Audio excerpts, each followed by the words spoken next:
जय हिंद बच्चों। बच्चे आपको पढ़ा रहे थे उत्तरी काली चमकीली मृदभांड परंपरा के बारे में। तो थोड़ा सा उसका रह गया था उसमें, तो उस पर थोड़ा ध्यान दे दीजिए। उत्तरी काली चमकीली मृदभांड परंपरा का उद्भव कैसे हुआ? तो सबसे पहले उत्तरी काली चमकीली पात्र परंपरा की चमक एवं पॉलिश से प्रभावित होकर कुछ विद्वानों ने यह मत दिया था कि यह मृदभांड परंपरा एक विदेशी परंपरा है। ठीक है, कुछ विद्वानों ने इनके पात्रों की पॉलिश को देखकर, मृदभांड जो मिले थे तो उनकी पॉलिश को देख करके उन्होंने ये अपना विचार दिया, अपनी राय दी कि यह एक विदेशी परंपरा है। लेकिन भारत में पश्चिमी देशों से इसका आयात हुआ है, ऐसा विद्वानों का अनुमान था। किंतु समुचित प्रमाण के अभाव में यह सर्वमान्य नहीं हो सका। विदेशी विचार जो थे कि विद्वानों ने जो विदेशी विचार दिया इसके पॉलिश को देखकर, उसका कोई समुचित प्रमाण या सर्वमान्य प्रमाण नहीं मिल सका, तो उसको स्वीकार नहीं किया गया।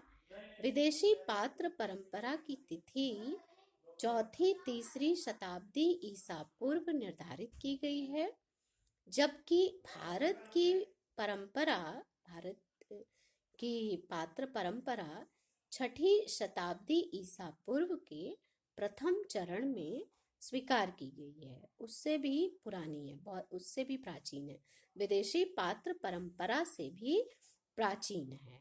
ठीक है, तो ये जो है विदेशी पात्र परंपरा नहीं है, ये पूर्णतः भारतीय पात्र परंपरा है। इसके रेडियो कार्बन तिथि के विषय में विद्वानों का विचार है कि भारत, पाकिस्तान तथा नेपाल से कुल मिलाकर लगभग 200 से अधिक उत्तरी काली चमकीली पात्र परंपरा से संबद्ध स्थल प्रकाश में आ चुके हैं। इसके जो पुरातात्विक स्थल हैं वो 200 से अधिक का उत्खनन कार्य हो चुका है, जिनमें से लगभग आधे से अधिक पुरा स्थल तो केवल गांगेय क्षेत्र में ही स्थित है।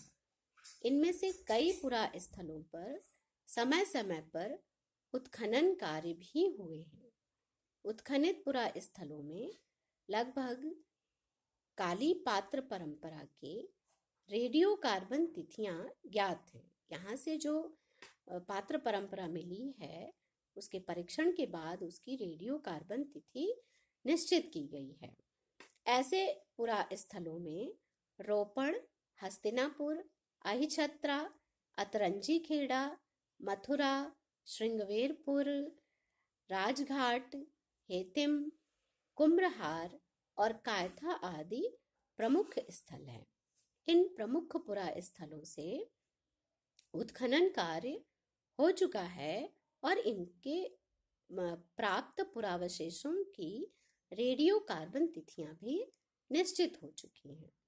रेडियो कार्बन तिथियों के आधार पर यह ज्ञात होता है कि छठी शताब्दी ईसा पूर्व के मध्य तक यह पात्र परंपरा अस्तित्व में आ चुकी थी।